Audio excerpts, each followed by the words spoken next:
Salams and welcome to a brand new episode of Daily Debrief coming to you from the People's Dispatch studios in New Delhi.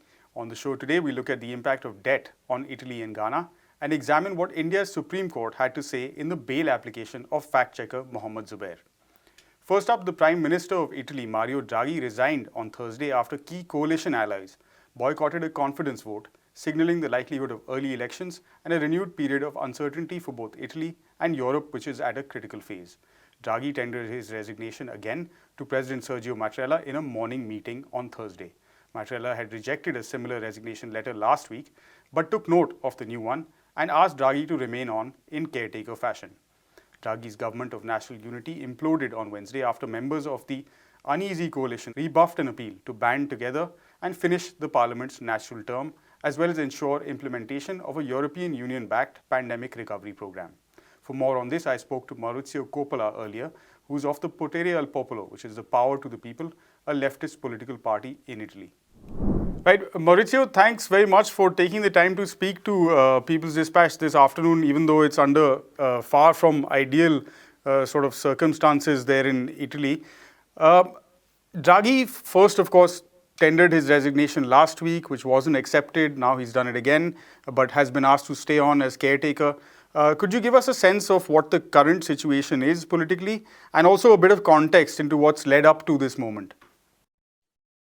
Yes, thank you very much for having me here. I think, it is really a very difficult situation because at the end, if we look at the current situation, Draghi was implemented on February 2021 to build a government of national unity. And what we are seeing today, that even in a bourgeois way of reading the situation, there is no national unity.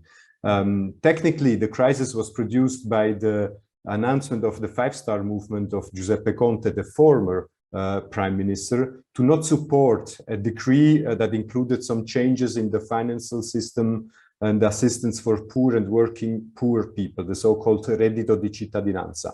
That was the strongest point of the five-star movement during the first half of the parliamentary term when Giuseppe Conte was prime minister. So Draghi reacted by announcing that he will resign if the reforms he's preparing will not be supported unconditionally by the leading forces of the parliament. So it was like an out-out situation. Even you support my reforms 100% or I will not continue.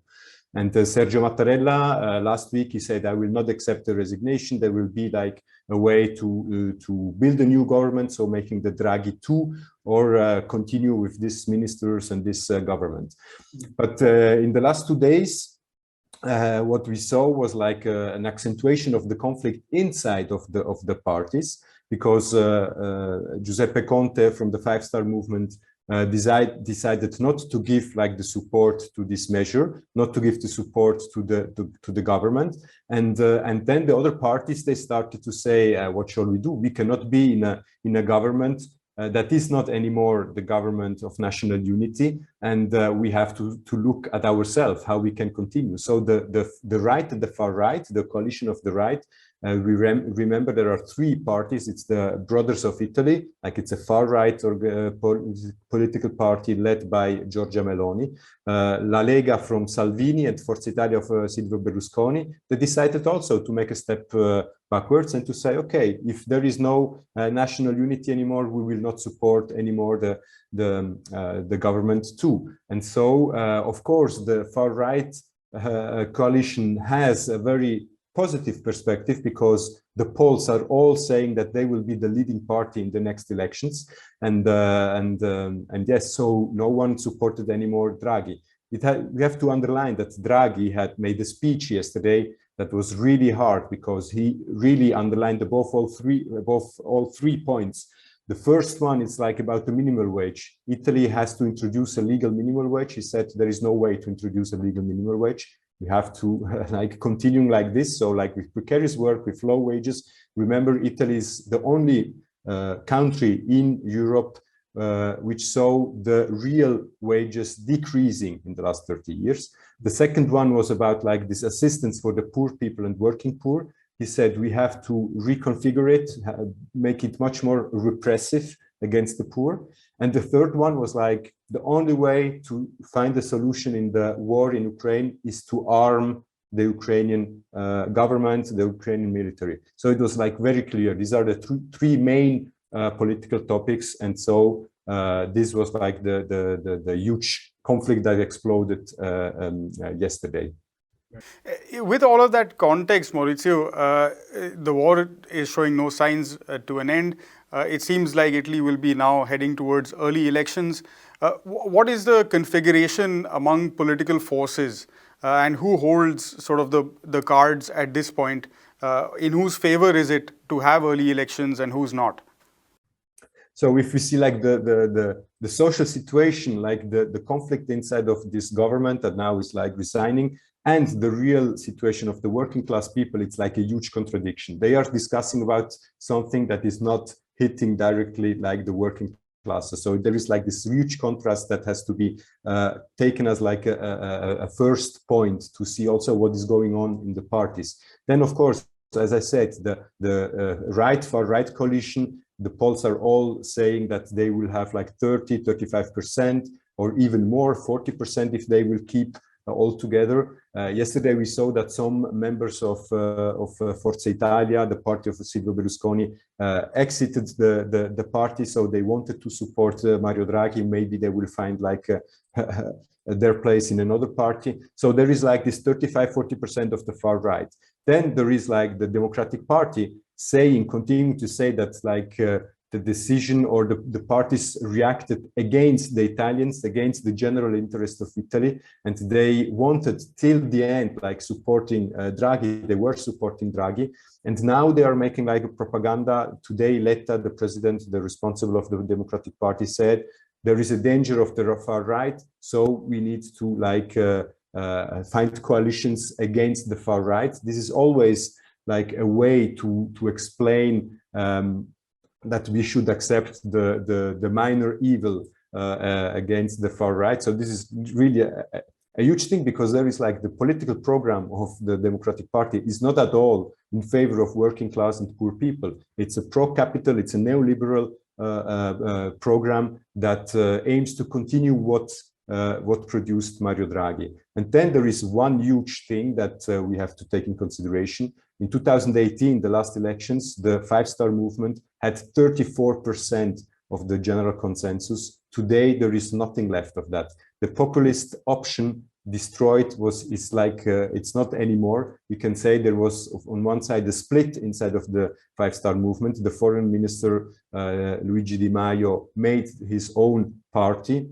And now with the crisis we are living now, there is like also the consensus going down for Conte. So this is like these are the main forces in Italy. There is a huge institutional crisis, and there is also like problematic or like difficult situations for the left, because there is no left in the parliament today.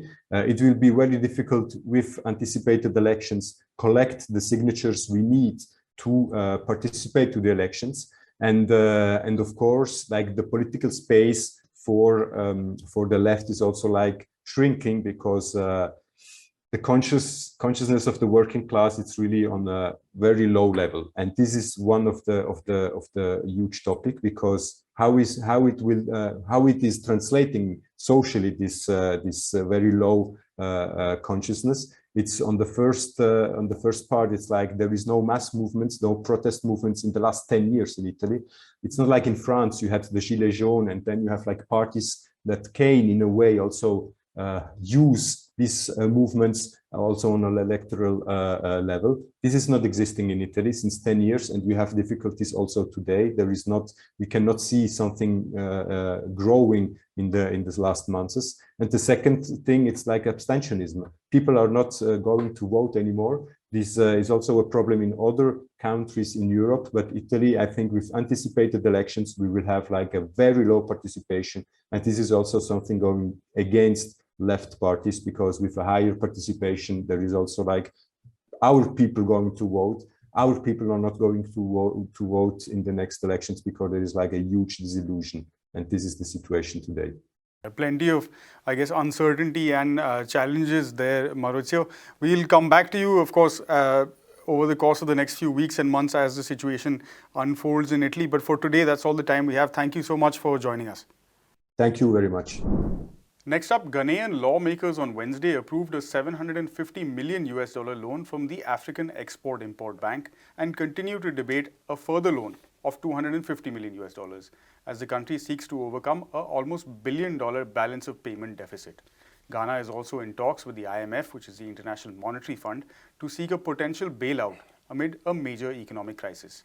This has been rejected by the Socialist Movement of Ghana as well as trade unions, who argue that it will do nothing to alleviate the structural problems within the economy.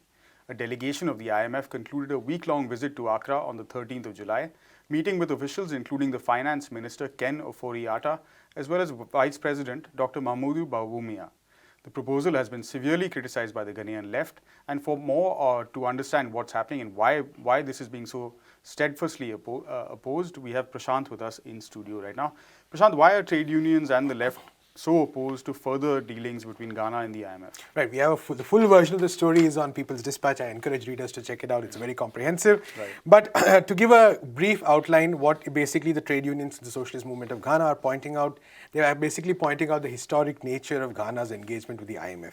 Now, one important thing to note is that this is the 17th time that at least the 17th time that Ghana and the IMF are conducting negotiations. The first time was in 1966. And in each of these negotiations, what you've seen is the usual IMF prescription, which is austerity, austerity, and more austerity. So we've seen the currency losing its value. We've seen massive privatization. In fact, I think the SMG has pointed out that of the 400 factories that were built during the time of Dr. Kwame Nkrumah, one of the most important figures in Ghanaian history, over 300 have been privatized. Right. And if you look at one of the more recent programs that Ghana and the IMF signed together, that basically meant that there was a cap placed on wage incomes, there was a cap placed on hiring in the public sector, all the usual policies that you associate the IMF with. So the left and the trade unions in Ghana are very clear that the IMF is not really going to solve anything. In fact, I think they've also said that the IMF loan is not for building roads, it's not for education. It is basically just centered around this notion of fiscal consolidation, which basically means don't spend. And again, important to note that due to this massive privatization, the increased corporatization, Ghana is a major exporter of gold, but very little of that revenue actually comes back to the government. So presumably all of this goes to private hands and is basically private wealth. So keeping all this in mind and considering the very critical nature of Ghana's economic crisis, and some of the numbers are really astounding. So keeping all this in mind, what we have is that bringing the IMF into the picture for about the loan is expected to be around somewhere in the lines of $3 billion.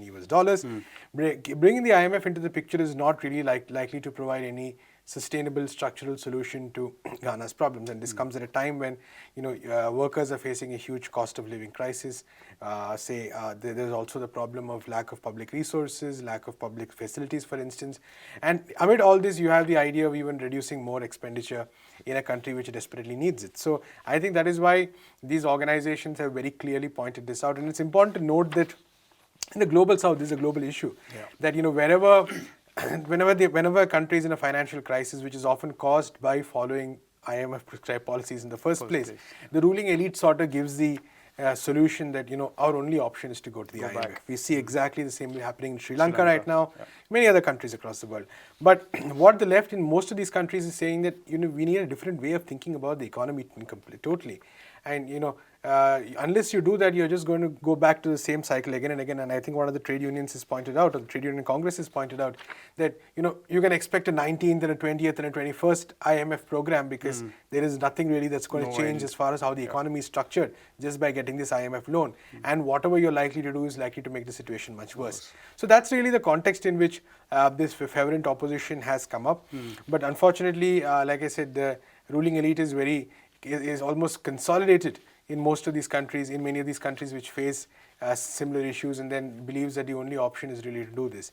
So whereas the alternative policy prescription would be to create a structure which is more favorable to workers' living demands, which actually involves making sure that there's, say, for instance, a wealth tax, making sure, for instance, that the resources of the country, the benefits go to the government and thus the people rather than private hands. So instead of doing all that, you have just infusion of cash and infusion of money with these kind of stringent demands. So that's the context in which this opposition has come out, and also the fact that many of these trade unions have been struggling really for getting benefits for their members, for the working class of Ghana, because of the economic crisis.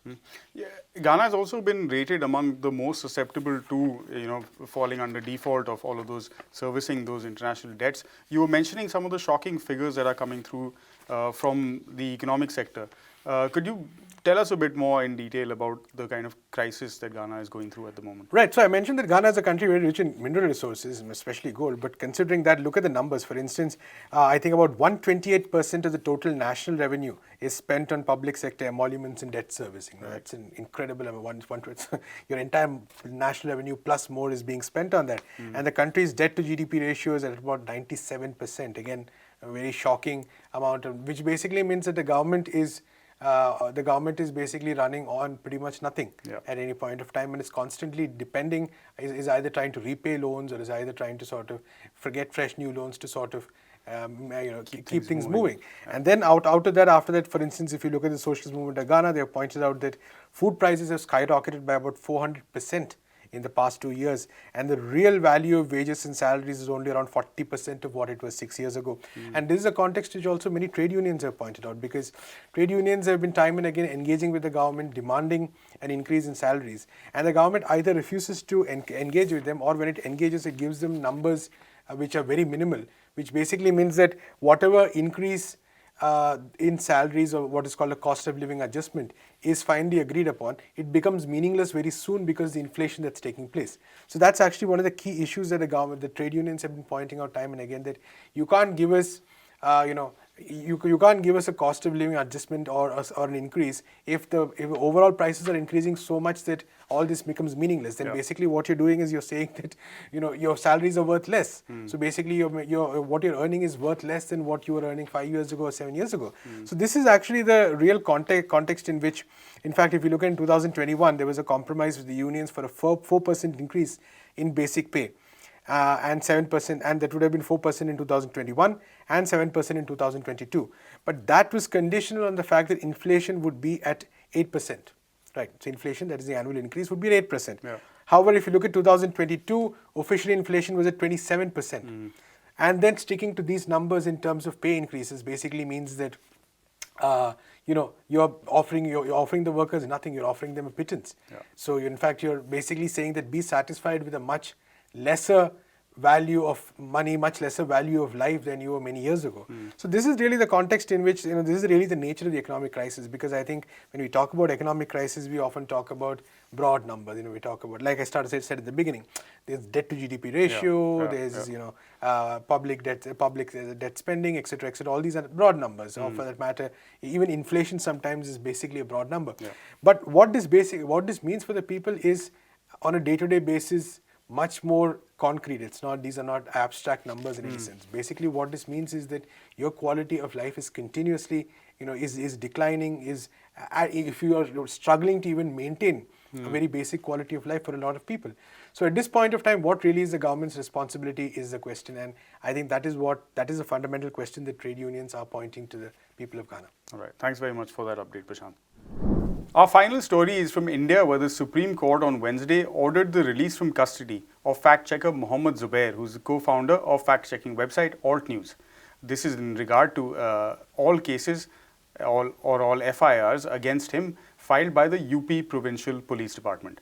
A bench led by Justice D.Y. Chandrachud observed that the existence of the power of arrest must be pursued sparingly by the police. Alt News has come into prominence over the past few years based on its consistent efforts at fact-checking and debunking fake news and misinformation. The Supreme Court bench was of the view that there is no justification for keeping Zubair in continued custody any further and subjecting him to diverse proceedings. The court also refused to impose the condition that Zubair should not use the social media website Twitter again. The court has further ordered the disbanding of a special investigation team formed by the provincial police to investigate these cases against Zubair. It's clubbed all of these cases together and said they should be handled by a single investigating authority, which is the special cell of the Delhi police. NewsClick's Pragya has joined us in studio now to talk more about this case and why it's become so important in the Indian context. Pragya, can you first, for our international viewers, give us a sense of the timeline between Zubair's arrest and his bail application being accepted by the court? Sure, Siddhant. So, this began when a spokesperson of the ruling party, the BJP, made a statement which was offensive against the Prophet. It created a major controversy. There was a diplomatic row, but the person who helped to bring her comments to the public attention was Zubair.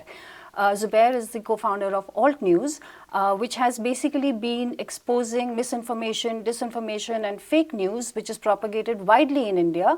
So their work has basically become the linchpin for the work that journalists do. Without the effort of fact checkers, it would be impossible for journalists to actually know what is true and what is false.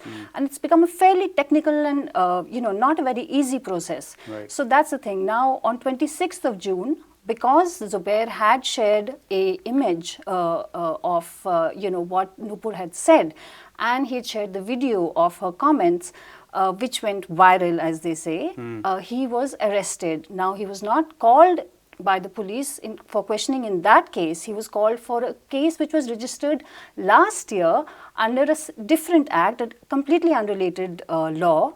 And while the questioning was going on, they changed the charges against him and they brought a charge of offending religious sentiment, which too was based on a tweet that he had issued several years ago in 2018, which was a image which the police wasn't able to show to the court that it had actually raised any outrage. It was just one person who noticed it.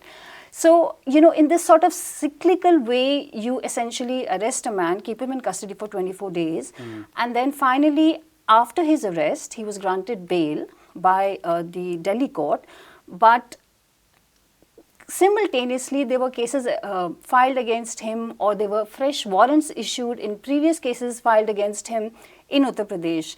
Now, according to the Press Freedom Report for 2022, which relates to last year, there were 108 cases of attacks on journalists in India. 6 journalists died, and the second highest, 24 cases, if I remember correct, were related to the state of Uttar Pradesh. Right. The highest number of cases were not in Uttar Pradesh, but it was very close to the highest number of cases.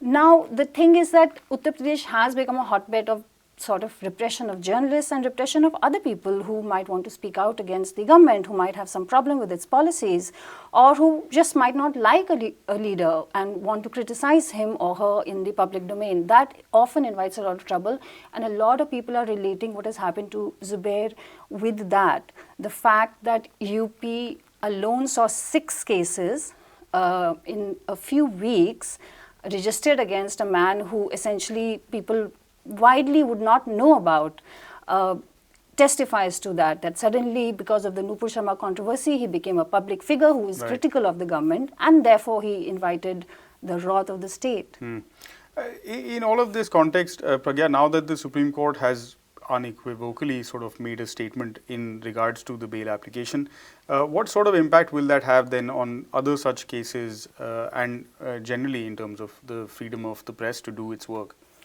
Actually, the heartening part about this case is that there was a lot of opposition to his arrest. There was a lot of opposition to the way in which cases after cases were being filed against him. So now you have a man who is in custody, and while he is in custody of the police, you are finding new cases registered against him. One of the cases was filed by a journalist from Sudarshan TV, which is a known right-wing sort of propaganda outfit.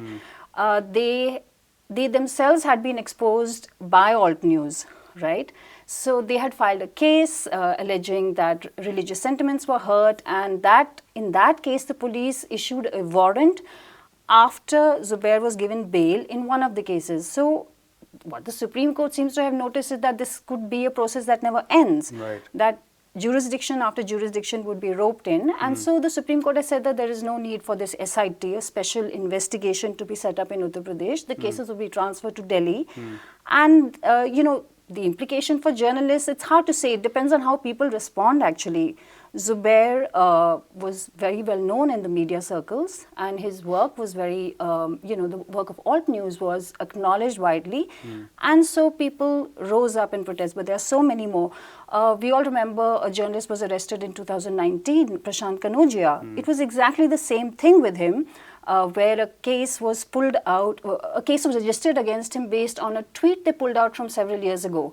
So this does happen. It happens alarmingly frequently, even though even in previous cases the Supreme Court and other courts have said that it should not be done. So that's the primary issue which we are confronting here, that we have individual cases where there is justice, but systemically there seems to be a bigger problem. All right. Thanks so much for that update, Pragya. And with that also, we have to bring this episode of Daily Debrief to a close. So from Pragya, myself, and the entire People's Dispatch team, thank you very much for watching.